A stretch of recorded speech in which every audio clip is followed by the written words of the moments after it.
we're gonna go a step deeper from where we were at last week. And before I go to the board and kind of pull up some of the stuff, who remembers what we actually got into last week? Who remembers where we kind of left it off? What was some of the stuff that we talked about? Give me some feedback here. Where are you guys at in kind of remembering, letting some of this sink in? If I don't hear anything, I'm going to put a few folks on the spot.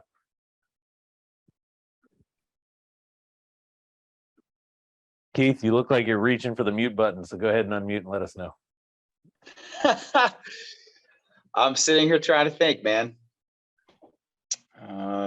We were talking about avatars, and then we went into, I cannot clearly remember, man. I think part of what you were talking about is that information takes people from not being ready to being ready. There we go. And that, who's listening, who's hearing, who's seeing, what's the avatar is very, very important. Sounds like Sal took notes. Doesn't it? Sounds like he actually drew some notes down and actually is kind of going back to them. Anybody else? What else did we get into?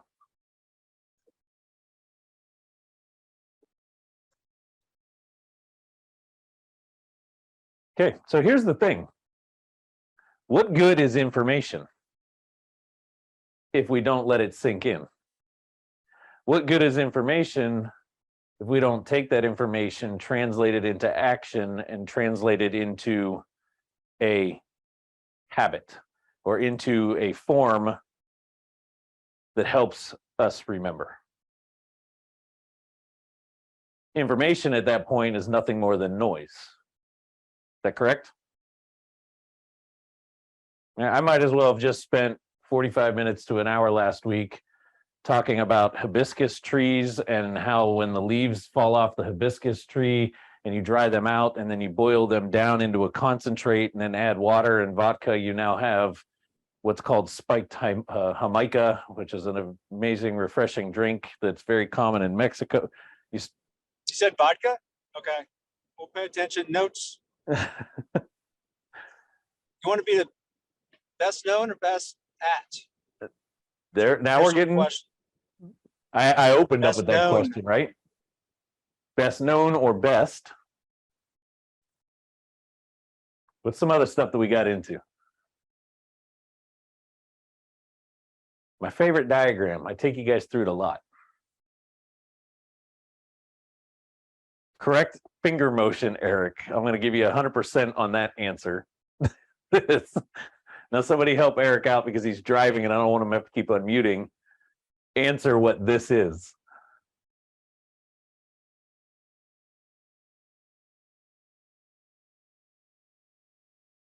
Come on, Chris. I know you know this. Victor, welcome to the call. Good to see you. I know you know this, even though you just jumped on. You probably don't know what the hell we're talking about. I know you already know what this is, though, if you actually were paying attention and saw it.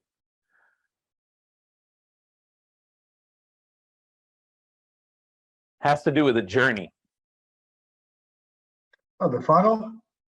Sales funnel. Not a sales funnel. I gave you one word of the answer, journey. It's the something journey.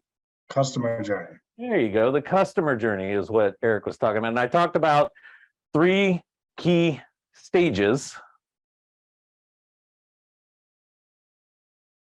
And what were those 3 key stages?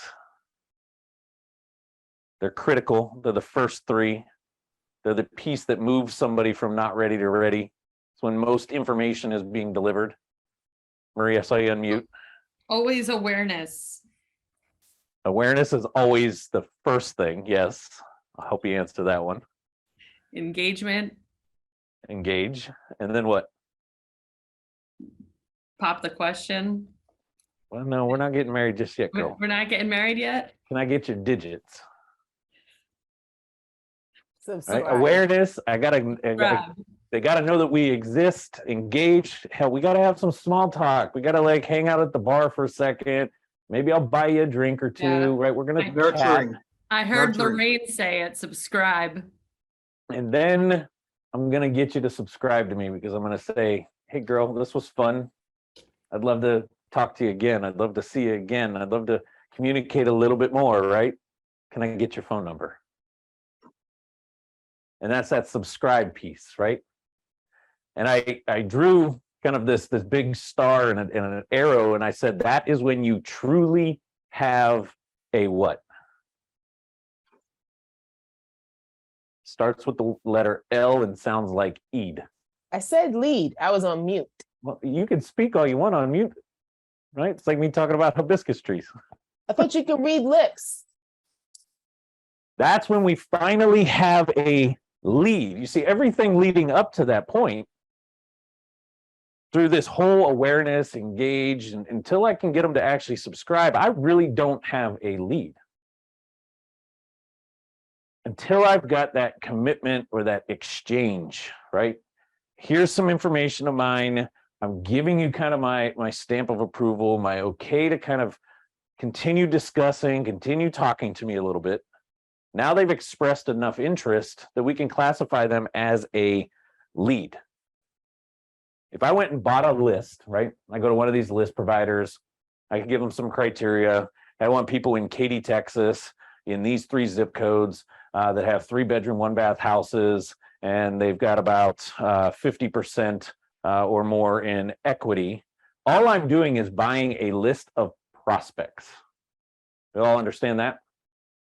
These are prospective individuals that I can potentially convert into being a lead by getting them to realize that I exist, getting them to engage with me a little bit, and getting them to go through that next level. It might not be giving a phone number or an email address or something at that point because I already bought the list. I bought the data, right? But maybe it's them saying, sure, Chris and Sal, send me some information about that. Sure, Marie, send me a little bit of information how you help military families transition. Sure, Victor, send me some info on how you're going to better, serve me as a real estate agent. Does this make sense? And that's that not ready to ready. You see, when I bought the list, they're not ready to do anything with me because they probably don't even know I even exist in the world. Correct? And through those first 3 stages, awareness, engage, subscribe, I'll bring up our drawing now from last week.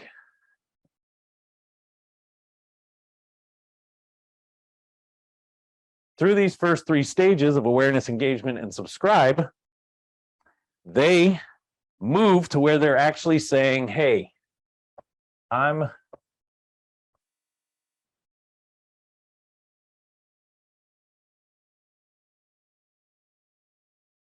ready to take this a step farther. I'm ready to talk a little bit more. Good with this, yes? How many of you guys are tired of me saying this? How many of you guys are tired of hearing this discussion? Because I feel like we've probably talked about this, what, 15, 18 times this year alone? These are fundamentals, and like anything in sports, you always go back to fundamentals, and because we tend to forget them, and we kept, why did we do this? Why did this not work? It's probably some kind of fundamental thing that's not happened. Yeah, Yeah. we need Absolutely. the reminders, Shawn. Yeah, You're Absolutely. probably repetition is always saying it, good. but we need the reminders. So keep bugging us. Yes, repetition is excellent. We always remember what's important. No, I totally agree with you guys on that, right? And Sal, I love how you're putting it. It's the foundation of it. Really, it's the secret to marketing. It's the secret to growing and gaining opportunities in, I don't care whatever business you're ever looking at doing. You want to go start selling some widget? It's the same, right? I want to open up a pizza shop? It's the same. I want to go start a car mechanics business? It's the same core 3 steps at the very onset of this. And we talked about this as the first part of it last week. It all comes down to understanding that right there. Who's the avatar? Who is the avatar?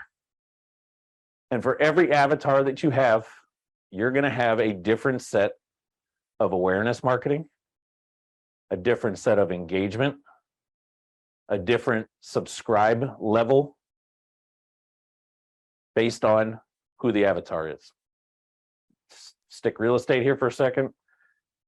Bankruptcy, what's going to get somebody to subscribe or kind of go to that next level for bankruptcy is going to be completely different than the pre-foreclosure, which is going to be completely different than the code violation, which is going to be completely different than the probate, right? And completely different than the person that just, it has no real problem, but doesn't want to deal with real estate agents and dealing with showing his house or her house nonstop and just wants the fast sale. Understanding the avatar drives us back to those first three and really dials that in. And when you guys can get this part down, when you can truly understand what makes your avatar tick, and you understand the three core fundamentals, marketing becomes incredibly easy. Shawn, Chris and I just had a meeting with, today at noon with a Houston hospice organization that's looking for advertisers. And irregardless of what the advertising was talking about, it was our avatar, people who needed to unlock equity to pay for this. And the conversation was so easy and flowing because it was the right avatar for us. Okay. So when that happens, it makes the sales story or your unique selling proposition so much easier to present. I love it. I love it. So now today we're going to kind of shift because the most important aspect is right here, right? Awareness.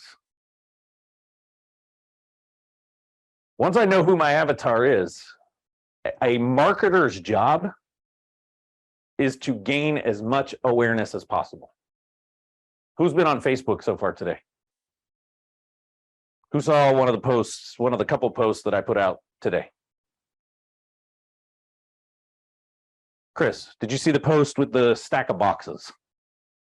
Yes, the care packages. What kind of marketing was that?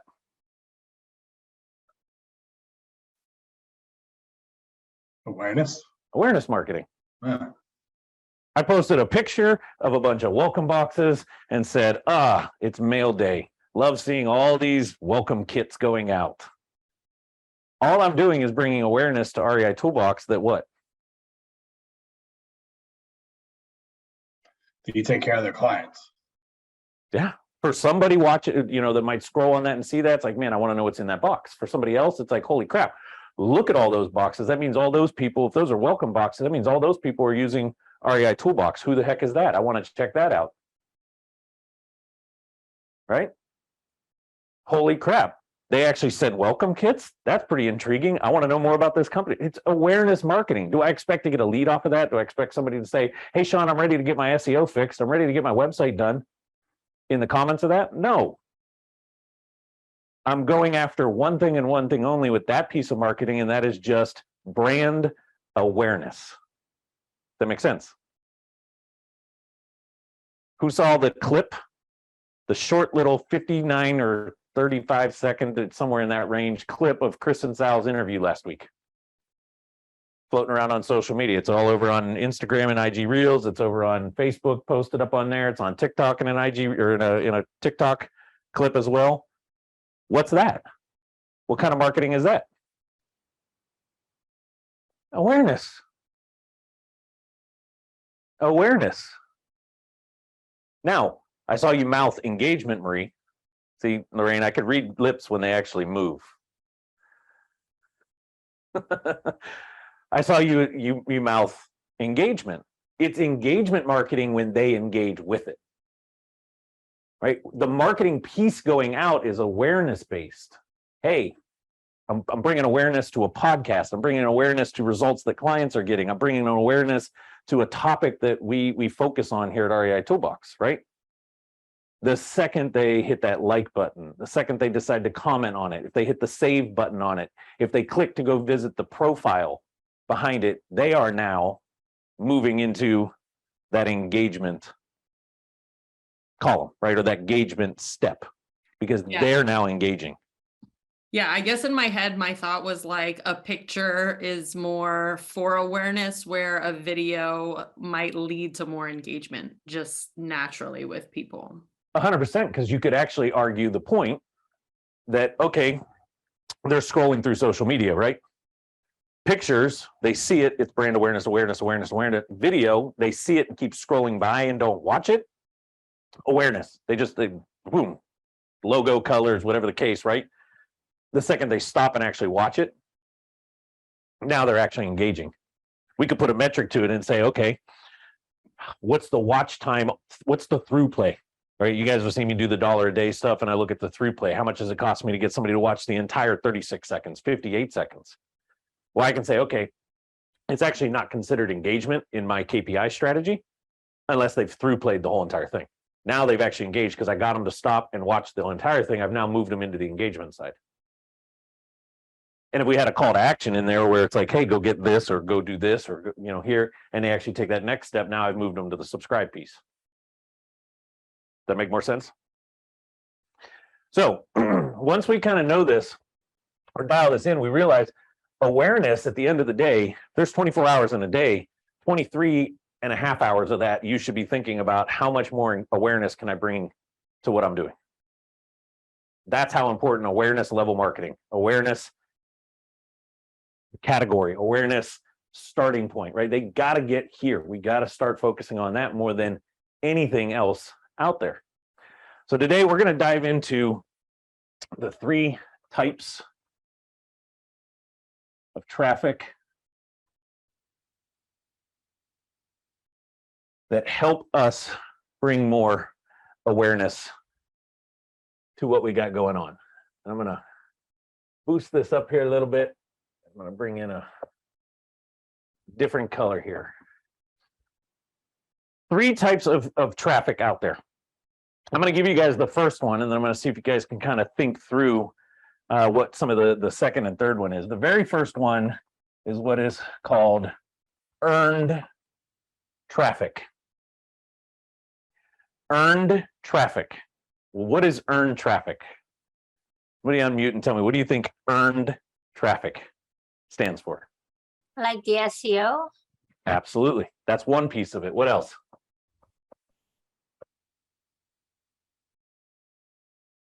Where else can we earn traffic? Any work that you do, like networking and stuff like that, to bring in the lead. Yep, networking.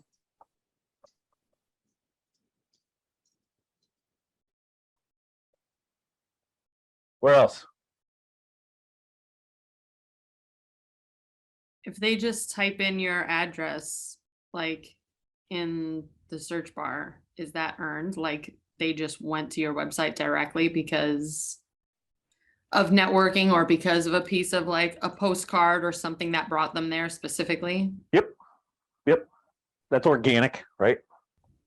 Yeah, your marketing campaign, radio commercial, TV commercial, stuff like that. Anything that you pay for in order to draw it in.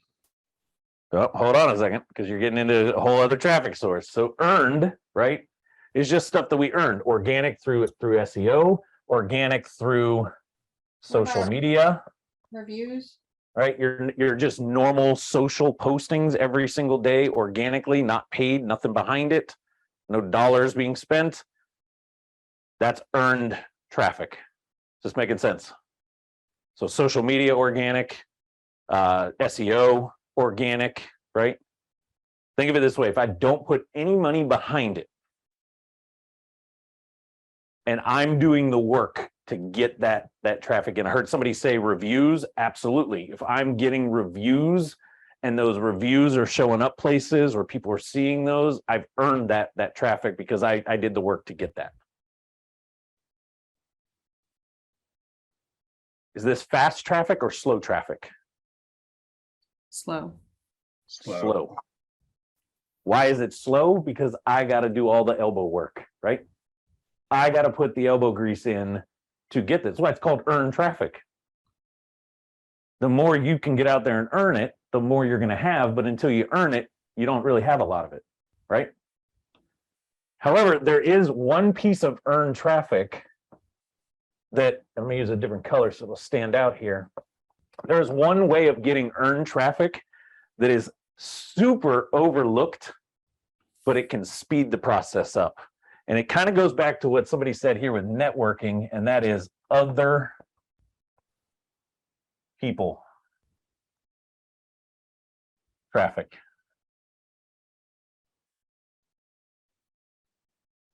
Other people's traffic. What do you think I mean by this? Those you've done business with, It could be, right? I could have done business with this person. Backlinks. Not really. Kind of thinking in the right direction, but not quite. Maybe other companies that didn't perform, you kind of get the leftovers. Kind of. Let's use an example. Marie, what are you doing tomorrow? Going on a podcast. Yeah, that's what I was about to say. Whose podcast? Dispo Sharks. Does Dispo Sharks have their traffic source that they've earned? Mm-hmm. By you being on their podcast, are you going to now be exposed to their earned traffic, who will now then become aware that this human being called Marie exists? Absolutely. And if they've got a pretty good stack of earned traffic, can I start to earn some of their traffic over to me? Sure. Absolutely, because you took the time out of your day to drive 40 minutes across town to go to their studio, to sit down and take another 40, 50, 60 minutes out of your time to record this podcast, to then drive all the way back, for them to then take that and chop that up and do what they do with it and put it out, and their traffic's going to finally see it. And that's a massive amount of evergreen marketing in front of somebody else's audience that you didn't do anything other than show up for them. And they start to get to know you. This Anybody right here. need me to show up on their podcast? What's that? Did anybody else need me to show up on their podcast? This right here, I've got an entire strategy for it. We're going to go incredibly deep on it next week. Okay, we're going to dissect this one and bring this one back, because it can be done 100% free. Now that's Marie taking time and going to somebody else's podcast, right? And I'll get deeper into this next week, but how frequent are you being asked to be on somebody's podcast? Not very frequently. Right, so it's still slow, right? Yet. But we're going to go down a deeper track tomorrow or next week. I'm going to teach you guys how to leverage other people so that you can speed it up. You can be doing it a lot more frequently by leveraging them, but still get their attention, get their traffic attention, these type of things, right? Chris, Sal, Marie, Lorraine, trying to think who else is on here that's been with us at one of the events. Why does Roger and I spend money to go and be vendors and put up a booth and do these different things at Think Realty's conferences? Why am I going to LA RIA's event tomorrow night with 200 plus real estate agents in it? Why? That's their earned traffic that I'm getting exposure to it. Does this make sense? 1000%. This is why we spend the money to go there, because all we're doing is paying for what? Awareness. Marie, your question this morning to me. That book. They've earned traffic.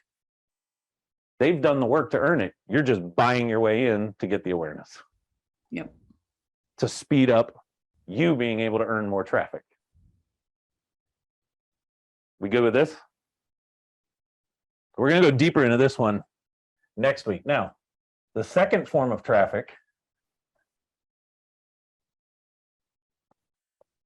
number 2, if we have earned traffic, what do you think is another form of traffic out there? Paid. Paid, but let's give it a different name. You're 100% correct with the word paid. However, I like to call it controlled. I think I spelled it right. Is it 1 L or 2 L's? 2 L's? Yep, 2. Yeah. Controlled traffic. paid traffic is nothing more than controlled traffic. If I had to put a different word to this up here, this is relationship.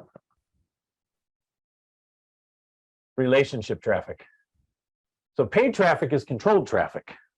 What's some forms of paid traffic? PPC. PPC. That's the big one that we know works like crazy. What else? PPC stands for pay per click, by the way. If you guys don't know, that's Google's paid advertising platform. You pay every time they click on that on that ad. Why do we call it controlled traffic? Because I can control exactly when and where my stuff shows up. I control what keywords it's showing up for. Unlike relationship traffic or earned traffic under SEO, I can't necessarily fully control is my brand showing up for every one of these keywords and not these keywords.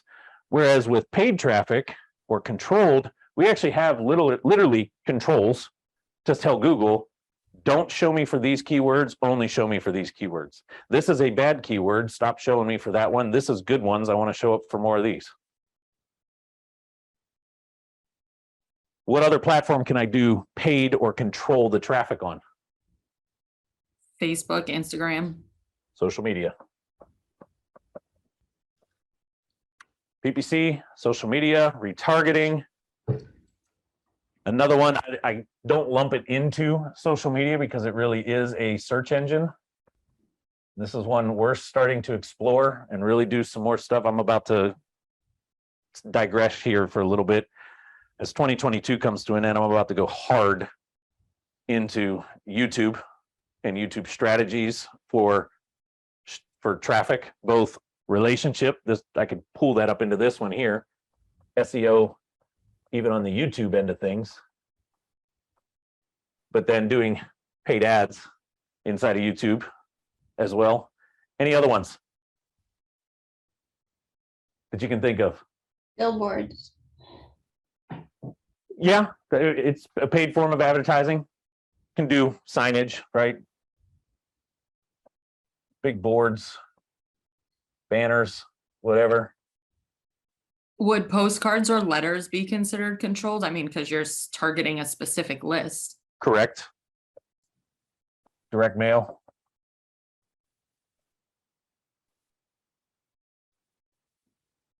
Podcasts. Not because I'm paying to be on the podcast, I'm paying to advertise on a podcast.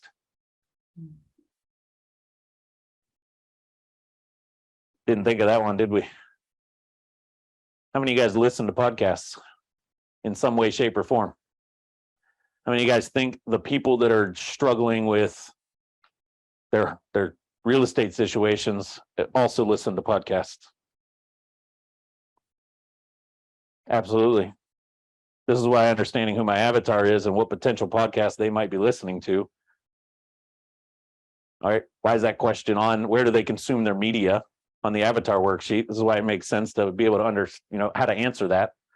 Not because that's where they're getting their answers for real estate, but that's just, hey, my person's a 40-year-old female with 2 kids. She probably likes to keep herself in shape. Therefore, she's at the gym. And if she's at the gym, here's the type of podcast I bet she's probably that type of person would be listening to. Well, I could control that traffic because I can pay to be on those platforms. Anything else coming to mind? Bob, you had yelled a couple of these out earlier. Radio, TV, anything I could put money behind it that I can control who it's going in front of. The only reason I hesitated, I think that was Aaron that said this one up here. Billboards, banners, these type of things. The only reason I hesitated is because I can't necessarily control exactly who it's going in front of. Some forms of it I can, other I might not be able to. Digital outlets, though, I can control it. This making sense here? Like I said, the big two for right now is right here. PPC and social media. Little side story on that note, why I call it the big two. Mike, our PPC manager on our team, the one that manages our PPC accounts, he and I were talking about a client that we're not even a real estate client. They're part of our legacy side HVAC company that we work with. He's been running Google certified ads and different PPC ads for him. And the guy was going on vacation. So he asked us to turn the ads off because he wasn't going to be around to field any leads. So we turned the ads off for about a week. Mike reached out to him earlier today and said, hey, are you back? You ready to get these things turned on? How's things going? And the guy's response was, well, there isn't very many leads coming in, but I'll be ready to turn that back on next week. And we laughed at his response because he turned his ads off, right? And he's saying there's not a lot of leads coming in. It's because his earned traffic is still trying to build its momentum. But the second he turns paid ads and social media retargeting on, what happens? Leads. They become aware of them. They look at his stuff. They opt in. They request, whatever. I need my HVAC system looked at. I need a new HVAC system, whatever it is. They move through that bottom three of the journey really quickly, and he's getting leads coming in. Because why? We're paying to be in front of it. And we're controlling that traffic. We've almost got the cheat code at that point. Now, are we still at the mercy of these platforms and what they can and can't do and what they'll allow and not allow? And are we still kind of in their grasp if they actually want to serve it up or not? Absolutely. But we've got a little bit more control. We can go faster with controlled traffic than we can on the earn side. That makes sense. Which brings me, any questions on that one before I jump to number 3? So number 3, if we have earned and we have controlled. Sorry, I do have a quick question. Go ahead. With the podcasts, and you're saying in terms of like listening or paying attention to podcasts that would have our avatar, like how would we, maybe I missed it, how would we know how to target those people who are listening to podcasts that would be our avatar? Does that make sense? Are you trying to ask, how would I know what podcasts, if we're using podcasts as the example, right? Because this could be the same. How do I know what YouTube channel they watch? And how do I know what radio stations they listen to? How do I know what podcast they're listening to? Is that what you're asking? That's a part of it, yes. Knowing your avatar. How do I get to know my avatar? I talk to a lot of my avatar.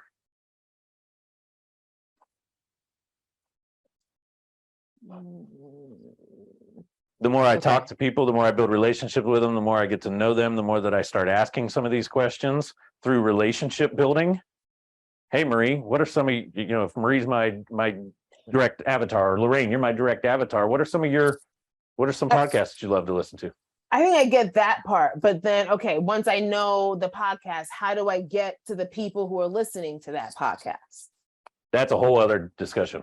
And that'll actually tie in to what I'm going to take us down next week right here, because people that run podcasts are some of my favorite. Why do I invite people on to do shows with me or with us? Because I already know that they've got an audience. So we'll get deeper into this strategy here next week as we kind of dissect that.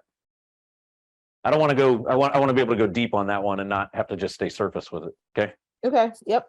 But yes, you got to figure out what are the ones, and how do I figure that out? It's surveying, interviewing, discussing, weaving in that into conversations, typical relationship building, right? Now you could do your own research too. Okay, my avatar is, whatever, pretty decent financially set individuals that are whatever, doctors, attorneys, these type of things that want to have real estate, don't want to deal with the work, blah, blah, blah, blah, blah. Well, let me go do some research out there. And is there podcasts out there that talk to that type of person, that talk about real estate investment strategies without doing all the work? Right? And this could be a potential area, but how do you really find it out? It's by building the relationship with them. Does that make sense? Which brings down to number 3, and it's my favorite one because it's probably the most lucrative form of traffic. Does anybody have a guess what this one might be?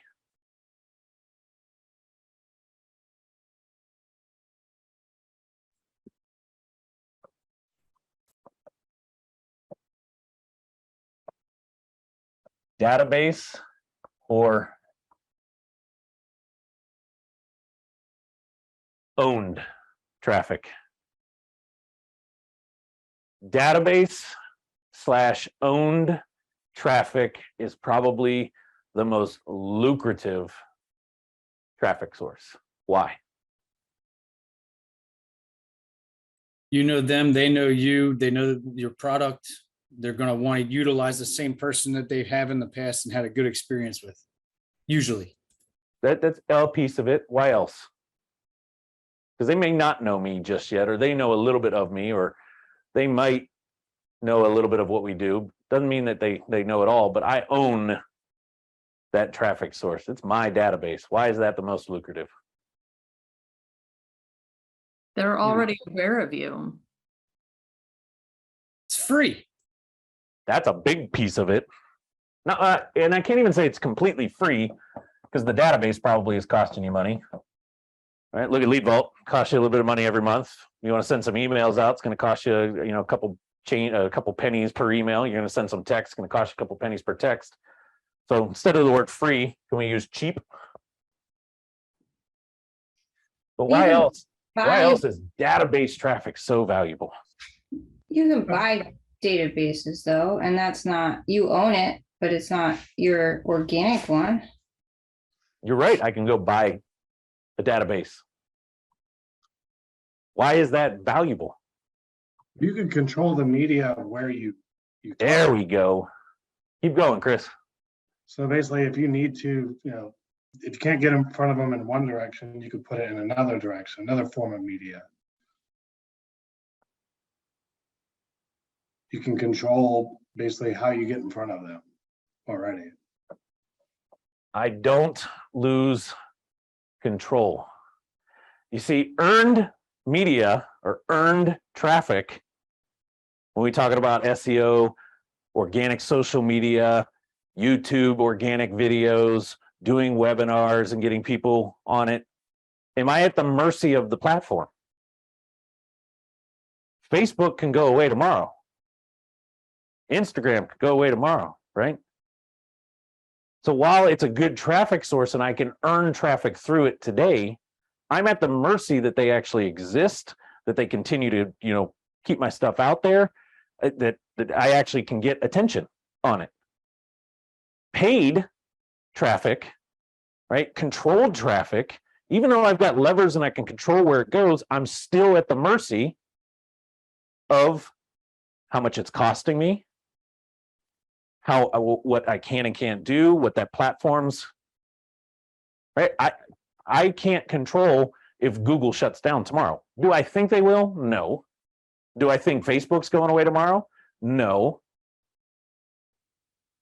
But I've heard horror story after horror story where people have had giant Facebook groups and then something happened and Facebook wiped them out for compliance reasons. And now everybody in that Facebook group that used to be a traffic source to them is what? Gone. Because they were relying on having Facebook there to communicate, Facebook there to be in front of that outlet. Database owned traffic, whether I bought that traffic or not. I've got a database right now of, I don't know, close to 23,000 people that are in some form of real estate. How? Because we bought traffic, we bought database, that we bought lists from different platforms and service providers and things that are out there. But that's 23,000 people that I have control. Then nobody can tell me whether I can or cannot market to them. Now, is there regulations, right? I can't go text blast 23,000 people in one click. I'm going to get myself shut down, right? I can't email 23,000 people and send them all at one time. There's a process to that. And they will eventually say whether they want me to stop or unsubscribe, right?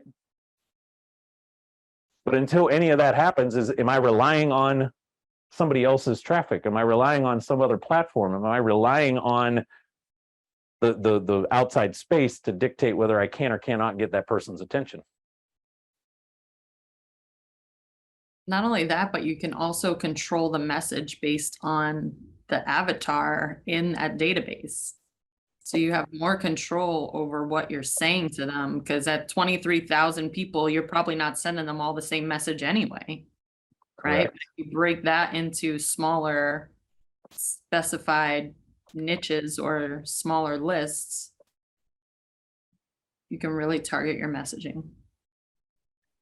Database traffic, the controlled traffic is gold traffic. How we get them there, there's a number of ways. We just talked about one. You can go buy data.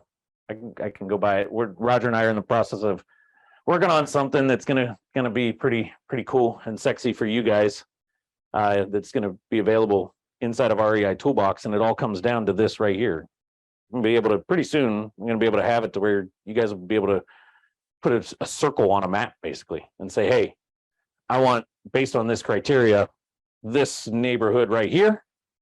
I want every name, phone number, address, anything that you can find on all these homes in this area based on these criteria. Well, you're buying data at that point. You pop that thing into your database and you go to town, work in your nurture campaigns and different stuff like that. You own that traffic, you control it now, right? This is probably the area that I see the most wasted time and missed opportunities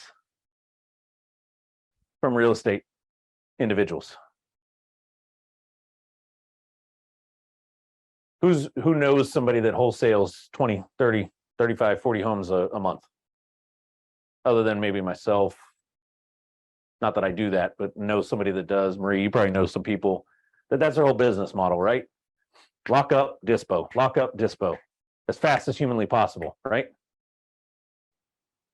Well, how are they able to do it so quickly on the dispo side, right? Lead source coming into lock up, they're playing in the other two categories, but how are they dispoing 10, 15, 20, 25 homes a month? They're really good at what? Database marketing. They're not locking a property up on a contract and then jumping onto some Facebook group and going, hey guys, I got a contract for sale. No, they lock a property up on a contract and they're blasting messages to databases that they own, their source, to move these things pretty quickly.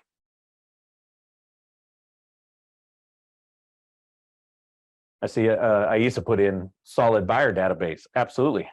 Same thing with lending. Right? Database marketing, I can do probably 3, 4, 5 weeks of training just on the database side of things. This starts to grow the more you get people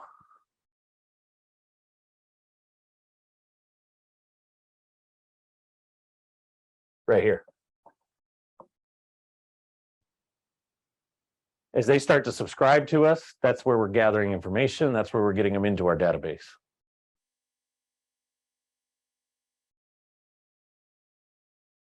So there's three primary traffic sources.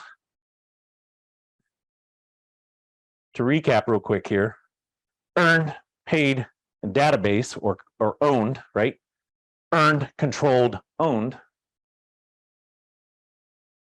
Ask yourself, how many of these traffic sources are you guys relying on? Because if our answer is I'm relying on one,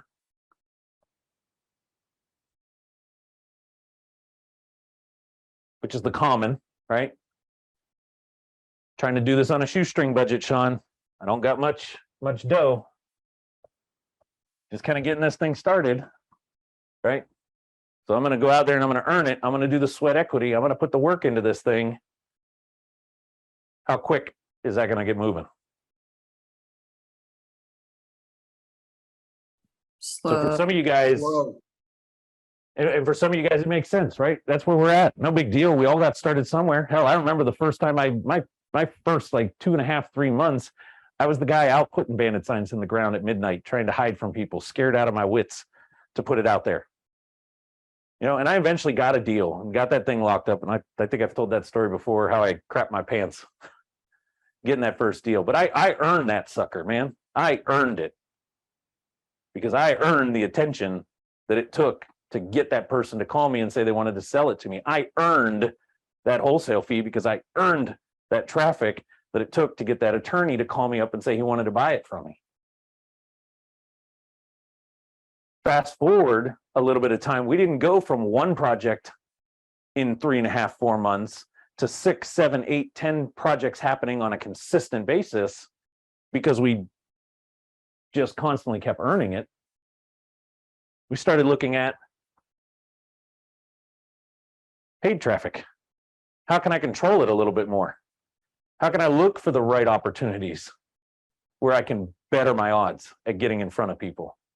And that was some of the stuff I talked a few weeks back, right? We started getting more involved in the Home Builders Association and the local shows and getting out in those local areas. I took over a RIA group and started, putting on events and doing things and paying for things to have people around and paying for myself to be in that forefront. I still do it to this day. I sponsor events. I do different things, right?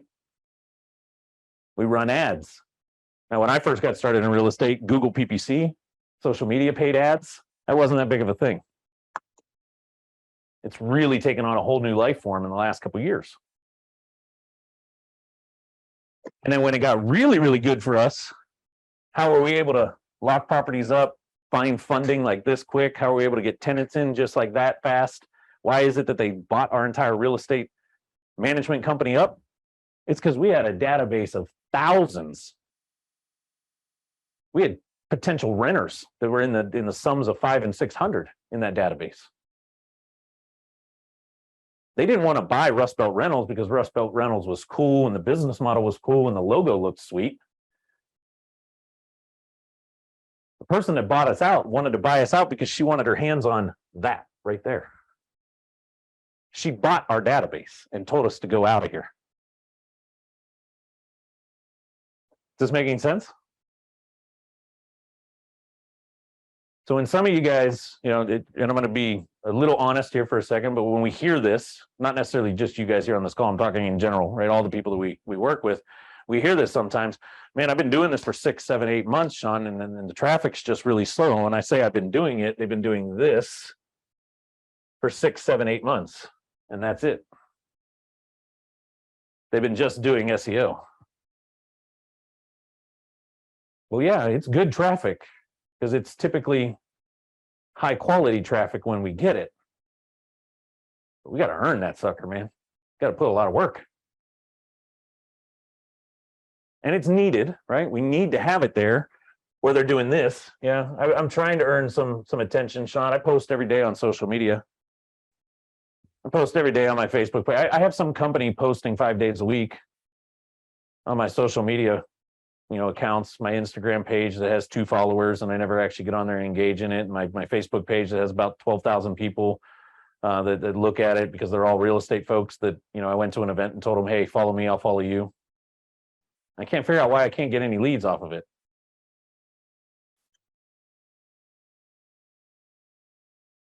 I see some of you guys laughing.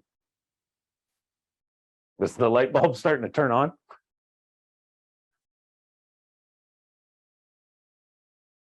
I've made this. Shawn, go ahead.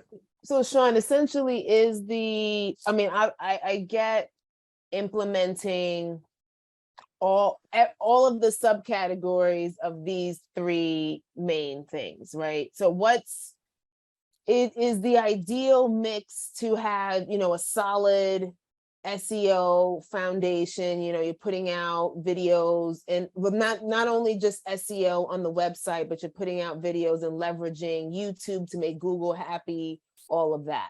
And then leveraging social media through paid ads instead of just the posting every day to be able to kind of use more of the controlled strategies that you mentioned. And then finally, once you've built a database through the earned and the controlled, kind of going more email marketing and ebooks and lead magnets and all of that for your database. Is that does that help? Does that sum it up a bit in terms of how we can leverage all of this? I'd like you guys to all meet my assistant professor and up and coming professor. Her name is Lorraine. We can give her a quick round of applause for that quick Thank you. lesson, Thank you. because you nailed it. You nailed it. Right? The perfect structure at the end of the day is all three of these traffic sources working in conjunction, right? All three traffic sources flowing, interconnected well to each other, tying back to each other. It's not just a good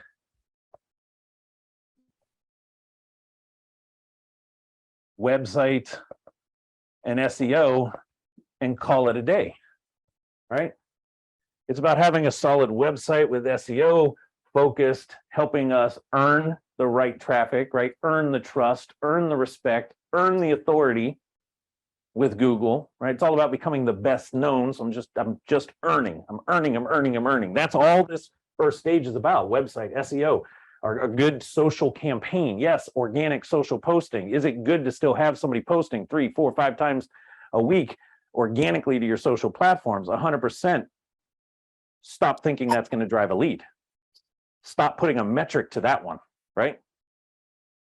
Now, once that's solid and it is in place and we're good with that, then it's about bringing in a really well-rounded paid side. And I highly encourage PPC, Google paid ads. The pay-per-click side is the next best step until you get your feet underneath you. And then we bring in social paid ads, not necessarily paid advertising on there, but retargeting the traffic that PPC is driving back over here and that our SEO is bringing into us. We're now going to follow them around on social platforms. This is what happens to every one of us on this call when we go look shit up all over the place. And you're like, man, they're listening to me. No, they're not. They're just doing marketing 101 at a really good level. And they know you, their avatar. Right? Now, the fun thing is because, and I'll say it's 2020 caused this because we've seen a lot of shifts in the way marketing happens since 2020, but we can bring in database marketing and interconnect all of this even through that. The postcard retargeting thing that I talked about, that I brought out, I don't even need them to subscribe. And really, I'm playing database marketing over here. In a way, it kind of falls under this second bucket, right? But I can now use that postcard retargeting to do two things. I can drive them back to my website, no different than my social retargeting, right? But now I'm driving them back off of an offline thing. So I'm hitting them in a whole other outlet, right? They're used to seeing banner ads. They're used to seeing social media ads. They're not used to looking at a company and 2 to 3 days later having a postcard from that same exact company in their mailbox. That's going to get some attention, right? And I can get them back here. And then if I went and targeted from a direct mail standpoint,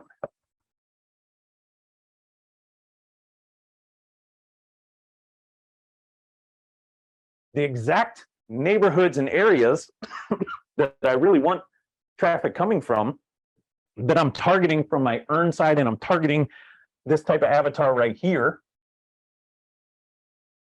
I can send 4x4, 8x8 type campaigns, driving them here, piquing their interest offline, which gets them searching, which opens up the opportunity for my paid ads to be. And that is what I like to say is omnipresent now. I don't care where they're at, I'm in front of them.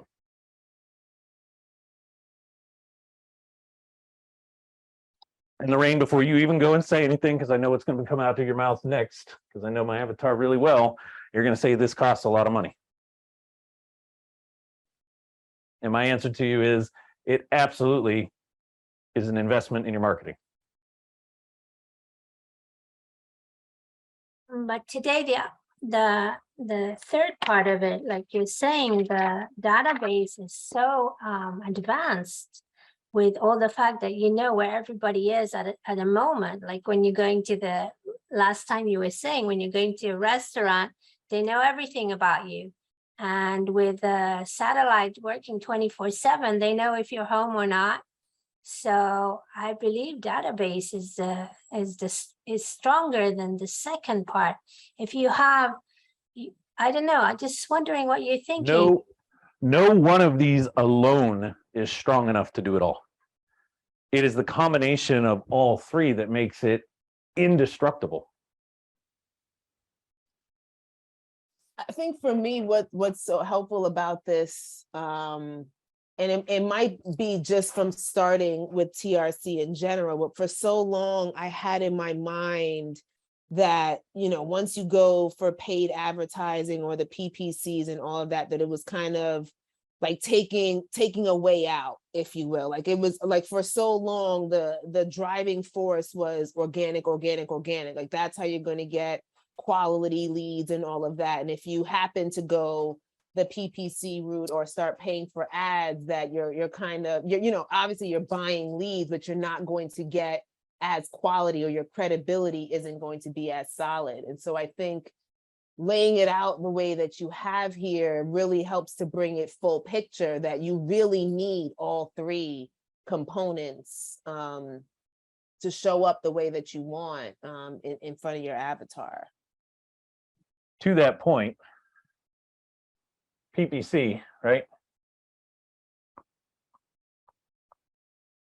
Let me back up first. Organic will always be some of the most highly qualified traffic. Why? Because you earn the shit out of that. That's why it's also the slowest traffic. Because I got to earn the shit out of it, right? To get it there. But when I do, look, Chris, Sal, you guys have been trying to earn that traffic for what? 5, 6, 7, 8 months of us doing it every day for you, not to count the year that you were trying to do it on your own, right? And just recently, you finally started to get quality stuff coming in. Is it a ton of leads? It was 8 leads in what, 5 weeks? That's good. 8 leads. But when I asked them this question on the podcast, of those 8 leads, how many of them turned into potential opportunities? And it was like, oh, all 8 were great. It's just 5 were the ones that were worth us actually working. And then I think you guys ended up making 3 of them turn into true deals, right? Well, how many of you would be okay with getting 8 leads in a 5-week window to make 3 deals happen if that happened every 5 weeks? Heck yeah.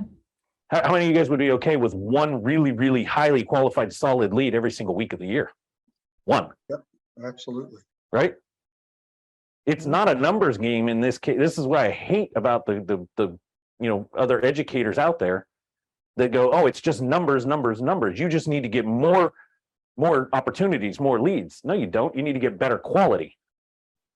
Right? So yes, Lorraine, I'll agree with you that it is about SEO. Dial it in, right? That's the evergreen side of things. That's the marketing that's going to just continue to flourish and pay me dividends over and over again. But it's slow going. So how do I speed it up? Because, and I like to just pick on you, Lorraine, because every time we talk, it's always money, right? Because you're a money girl and you work in the money. That's right. Right? It's not that it's a bad thing, but Money how do I loves money. speed this up to make it an investment and not a cost?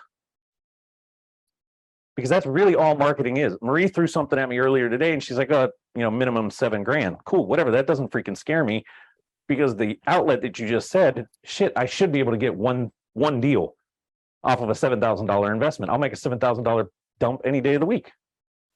Right? Okay. So how do I speed the organic up? It's PPC. Because now I bring in some controls, and when I talked controls earlier, I'm talking about I can control the money, how much I'm actually spending on PPC, how much I'm willing to pay per click, right? Because you brought this point up, well, it's not as quality. You're 100% correct if you run it wrong. Because I control the cost of it, I control the positive and the negative keywords. And when I say I control, Mike literally sits down every single day and looks at every account that he's managing. And if he sees a bad keyword from yesterday, boom, he's immediately getting rid of it. If he sees a good keyword from yesterday that's doing well, he doubled down on it. He runs, we control the ad. Just because you wrote the ad one time doesn't mean it's going to work forever. He puts an ad out, and if that particular wording isn't getting the right metrics behind it after 2 or 3 days, scratch it, rewrite it, try it again, put it back out, adjust keywords. That's how much control we have to try to control the quality. Is it as strong as SEO? No. But when you have both of these working in conjunction, can we increase the quality? Mhm. Absolutely. So question, what about the cold calling? What do you think about that? Cold calling, what do I think about it? It's a great way to do marketing at the beginning if that's all you're capable of doing.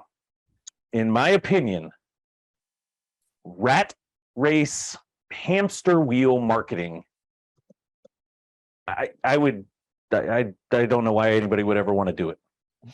What do I mean by the rat race, hamster wheel marketing? It's marketing that stops the second you stop. If you're not sending 1,000 text messages, you're not getting any marketing out. If you're not the one picking up the phone, cold calling, or hiring somebody to do the call, if they're not smiling and dialing, no marketing's out there.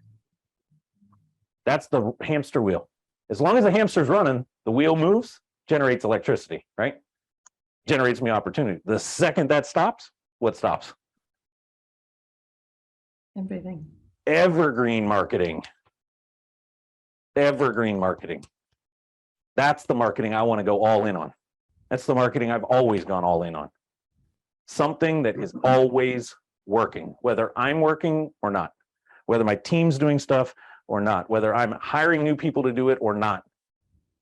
Why do we record these training calls and then give them to Chamara to chop them up into bite-sized little pieces? Why do we take these and post these to YouTube and play the SEO strategy on YouTube to this training video that's really for you guys, but I got it out there over here, evergreen on this front? Why do we chop these up and why do I post them over on Instagram and all this other stuff? Because it never goes away. I did this one time and now it'll work forever. So Shawn, could you explain the pay-per-click and the postcards, how that works together? Because I understand how the cold calling and texting and postcard work together, but not really how the pay-per-clicks and postcard work together. I'll post the links in the group. I've got deep trainings on both of those. I don't want to take away from this call and try to go into a full-blown training on PPC and the postcard retargeting stuff. But the fast way to look at PPC, right? Why is this that second traffic source who's seen our little digital dominance wheel on the REI Toolbox homepage? It's a wheel that's like, it talks about SEO and then PPC, and there's this order that everything goes in. It's why we have it as number 2. It's kind of the fuel to the fire, right? Think of rain as SEO. Some of you guys live in areas of this country where rain is almost guaranteed really quickly. No different than some of you guys are in markets where the SEO side, we can get results really quickly. So, you've been on our foundation package for a handful of years. You've done the little bit of SEO that we've taught you, right?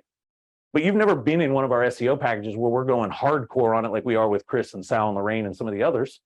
And you're getting results. Why? Because Hawaii is kind of small, right? Maui's you built the authority and kind of the known person in Maui and some of those other areas. And she gets it, right? Because that market actually works that way.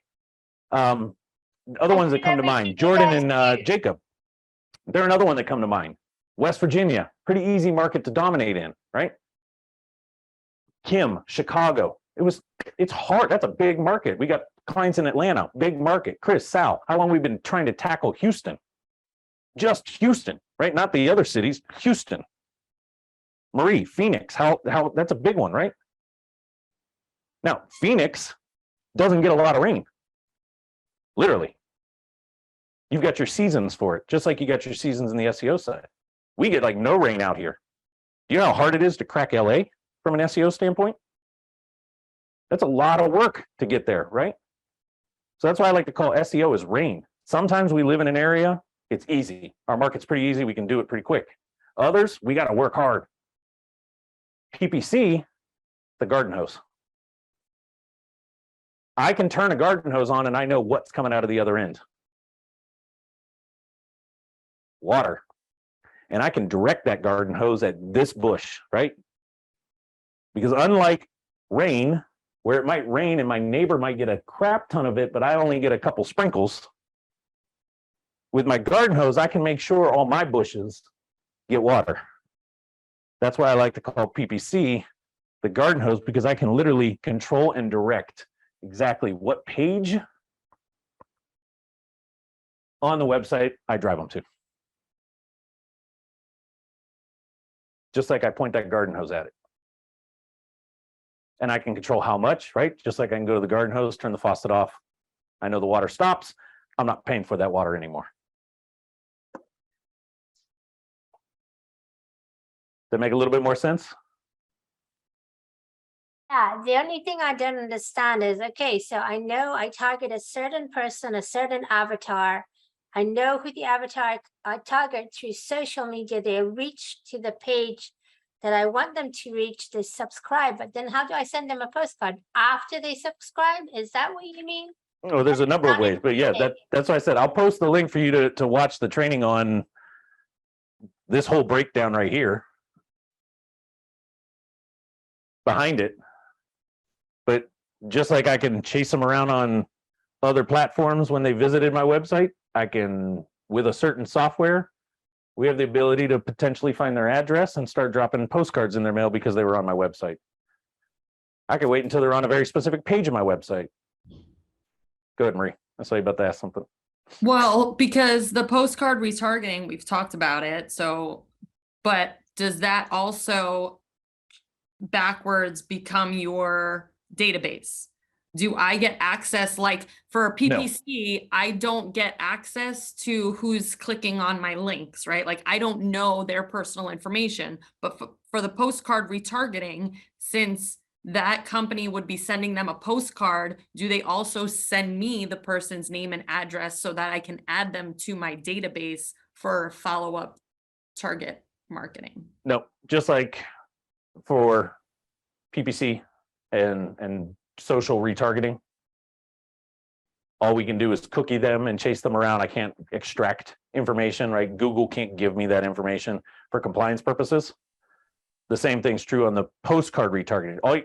Think of it the same way. All I'm doing is doing it offline instead of online.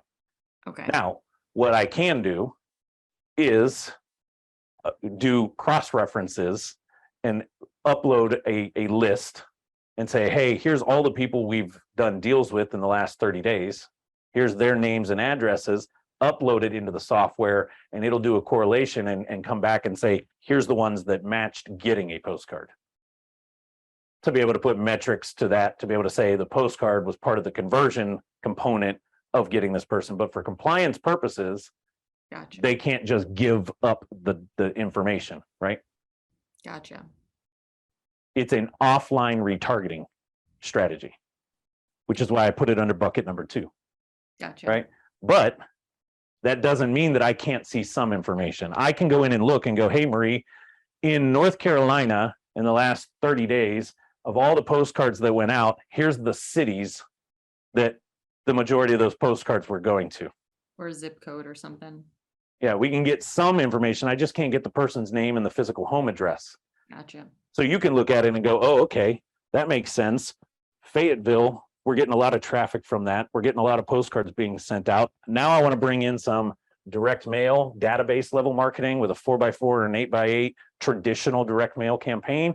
Now let me go play with your other software that you guys are going to be building and bringing in. And let me say, here in Fayetteville, here's the actual area of Fayetteville we really want to target. And here's the criteria, people. And let me go ahead and launch a 4x4 or an 8x8 against these people, driving them to my website, where they then go on my website and don't do nothing. And this software over here rematches them back. Plus we Google pixel them and Facebook pixel them, and I chase them around over here. So all based off of my direct mail starting this chain. I got them to look at my website. I hit them with another postcard in the mail behind this campaign on top of it, 2 totally different messages, and I'm chasing them around on social media. And before you know it, who's the best known individual in that market? I am.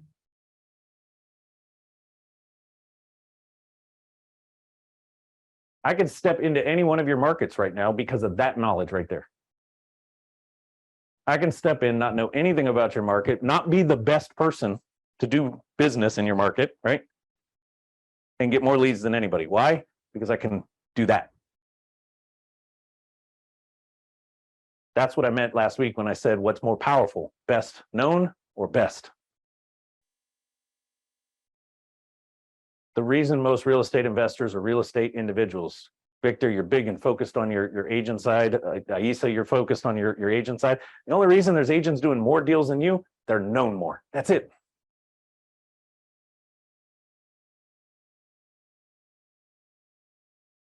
The only reason you guys are not the number one in your marketplace is because the number one's known. That's it. Get more known than them, you'll have way more opportunities. It's so true, because it's not like they're better. It's not like you don't know what they know.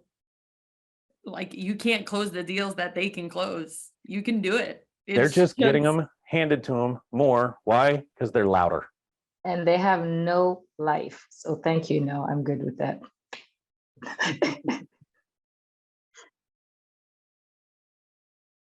Eric, I saw the this. So it must mean something clicked and went off in your head, which is good. Anybody else feel that way? Yes. So who wants to know like the scary piece to all of this? Anybody have a guess? Like, what do you think a base budget would need to be to go all in at this level? I'll say 5,000 a month. You can get away with less than that.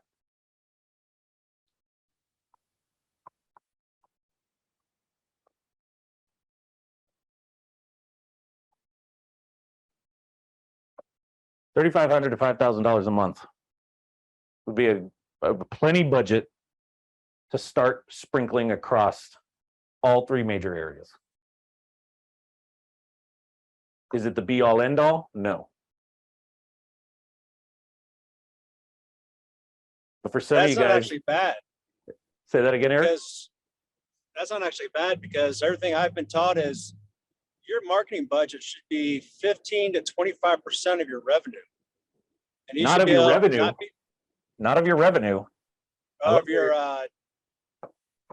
what you bring in. Let me go business growth mine here for a second for you guys. Marketing budgets, right? A marketing budget should be anywhere between 15 and 20% of your net goal.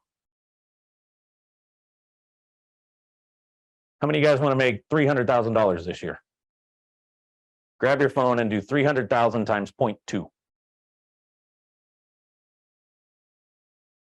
What's that answer? 60,000. Say it again. 60,000.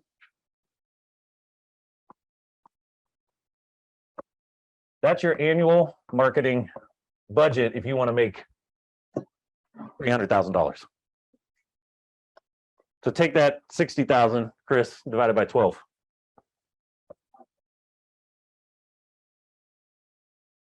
$5,000 a month.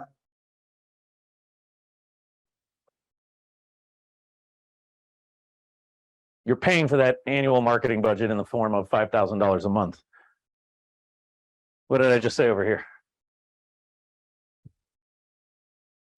35 to 5K. Now, is it a guaranteed, hey, you spend 5,000 a month, you will make 300,000? No, you might make 400,000. You might make 500,000. But quick back of the envelope formula, just like there's formulas to figure out the Mayo of a property, there's quick formulas to figure out how much should a company be spending on marketing to make the money they want to make. Now that's a little on the higher side, right? Which is why I gave you the number of 3,500 to 5,000. Right? Anywhere from that 15 to 20% mark is the ideal spot to be saying, okay, that's what I need to be ready to invest in my marketing. And as long as I invest that into my marketing, I'm putting myself in a really good position because I can attack all three major traffic sources simultaneously, not relying on one. And I've got it budgeted that 60 grand this year is going into it. And now some of you are going, okay, but I don't have $60,000 to put into my marketing. That's why I bring it down to this.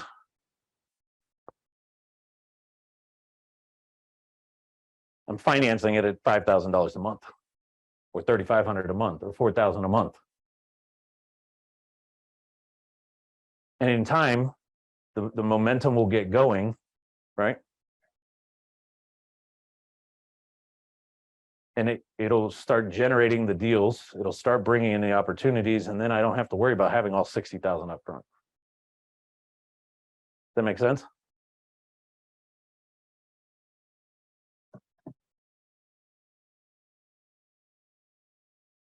Thoughts, comments, questions? I know we're like way over, but you guys got me fired up as hell today.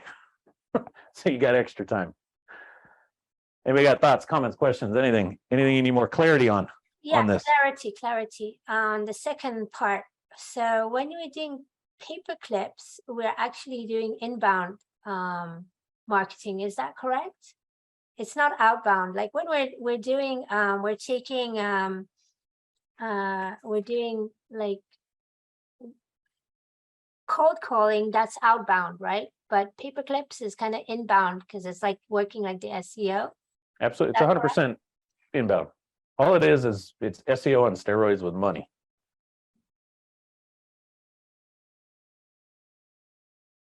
Anybody else on this? So why do you say the leads are less quality? Why are we saying PPC leads are sometimes less quality? Until the campaign's fully dialed in, I might be showing up for some slight variations of keywords from a paid side that aren't necessarily the perfect fit for it. Unlike SEO, where we're really hyper targeting kind of baseline keywords, PPC, it can get a little bit broad. What do I mean by that? My ad can show up in front of somebody that's just doing some research on the home selling process. Does that mean that they're in a distressed situation and need to sell? No, but because we're showing up for this keyword home selling, right? It's going to distort that quality because that person's really not the ideal person for me. But they clicked on my ad. It cost me a little bit of money. They ended up on my website. Maybe I got this other component in place. It happens to find their address. I'm spending a dollar and change on a postcard going out now to them, and they really weren't the best quality for me because they were just maybe looking for what's the process about selling a house in this area. Does that make sense, Segal? Now, as time goes on and we start to identify that, oh, some of these keywords are driving, we're showing up quite frequent for some of these keywords, and they're actually negative keywords. We call them negative because they're not good quality. We then go in and tell Google, quit showing us for those keywords. Whereas SEO, if our SEO suddenly started popping for that, well, that was free, number one, right? But number two, I can't go and tell Google on the SEO side, hey, stop showing me for that, because that's what they've built my trust and authority around. But PPC, I'm putting money behind it. Google doesn't want me wasting money because then I won't spend money with them anymore. So they give us that flexibility to say, we don't want these ones, but we do want these ones. So out of the gate, PPC, a little lower quality. As you dial the campaign in, PPC gets super quality. And that's where we start seeing results like some of our clients are seeing, where they're getting 4, 5, 6, 7 leads a week from their PPC campaigns, and they're locking up 2, 3 properties because those leads are hyper quality. Now they paid for that traffic, but it's good traffic. Is Google video, and YouTube, is that the best PPC place to be today in the YouTube? If we're doing paid strategies, it's going to be Google pay-per-click and then social retargeting. Nobody's going to Facebook to wait for an ad to show up in their feed of somebody advertising that they buy houses. they're going to go to Google to look that up. Right? But where social retargeting comes in is once I've got them there, I know they're on social platforms trying to chill out and veg. Now I want to hit them with a retargeted message that's just kind of re-putting my brand back in front of them. And that you guys have seen this left and right, right? You look a product up on Amazon, and the next thing you know, you're over on the Instagram and you're seeing the ad for that same product or a product very similar to it. It's retarget marketing. It's just retargeting you from a different outlet with a different message. Yeah, it's really strong. Even if you talk and you go on the phone, it's on top of you. That's absolutely correct. And that's why we say the best budget's around that 3,000 to 5,000, range to get started, because we're going to put some of that towards, right? The ideal structure would be some of that goes towards organic SEO, right? Some of that kind of focus, kind of like our accelerator package. Some of that's going to go into our paid ad strategy. So we're going to spend about 1,000 of that in actual ads. We're going to take a little bit more of that and put it over here into some social media retargeting. We're going to take a little bit more of that and put it over here into the postcard side of things, so the postcards can go out when they get retargeted. And that $3,000 to $5,000 across the course of the month is going to touch all of these different components. Because when we have them all working together, they're strong. Like I told you before, independently, they're good, but none of them independently can build it all. Yep, that makes sense. Thank you so much for everything. That was